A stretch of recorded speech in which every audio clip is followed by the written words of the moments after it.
నిరాశ రావడానికి ఉన్న మరో కారణం, దేవుడు మనల్ని కానరాడు, ఆయన మనల్ని సంరక్షించడు, ఆయన మనల్ని వదిలిపెట్టాడు. అధర్మం చేస్తున్న వాడు ఏమనుకుంటాడు తెలుసా? దేవుడు ఏం కనిపించడం లేదు, దేవుడు ఇవన్నీ చూడడం లేదు. కనుక ఎన్ని తప్పులు చేసినా మనకు శిక్ష పడలేదు కదా, కనుక దేవుడు ఏం చూడడం లేదు. వాస్తవంగా మనమే ఒట్టిగా భయపడుతున్నాం. ఇప్పుడు సీసీ కెమెరాలు పెట్టి ఉన్నది, ఆ దారి గుండా పోతే అందులో నేను ఉన్నాను అని అనుకుంటాం మనం. తర్వాత మనకు ఏమీ పెనాల్టీ రాలేదు, ఏమీ రాలేదు ఉండ మనం అనుకుంటే ఇదన్నీ ఒట్టిగానే పెట్టింది, ఇదేం పని చేయదు, ఇక మనం ఏమైనా చేయొచ్చు అని సాహసిస్తారు. గుర్తుపెట్టుకోండి, మనుషుల యొక్క ఆలోచన విధానమే వారిని తప్పు చేయడానికి ప్రేరేపిస్తుంది.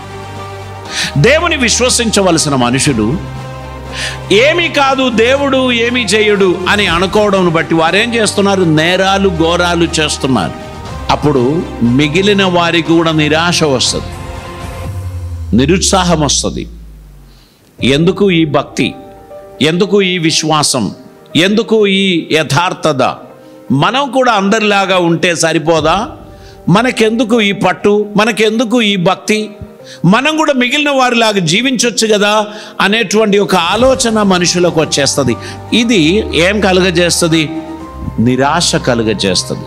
ఇంగ్లీష్లో పెసిమిజం అనేటువంటి ఒక పదం ఉంది, దానికి నిరాశావాదం అంటారు. నిరాశ మనలోనికి రావడానికి ఉన్న కారణాలు, ఇతరుల జీవితంలో జరిగిన నష్టాలు, మంచి క్లవర్ స్టూడెంట్స్ జీవితంలో పడిపోవడం, పతనమైపోవడం, ఇవన్నీ చూచి ఆ నిరాశ మనలోనికి కూడా వచ్చేస్తుంది. కానీ గుర్తుపెట్టుకోండి, బైబిల్ చెప్తున్నారు, దేవుడు మనకు పిరికితనం గల ఆత్మను ఇవ్వలేను, ఇంద్రియ జయం కలిగిన ఆత్మను ఆయన మనకు అనుగ్రహించి ఉన్నాడు. దేవునికి స్తోత్రం.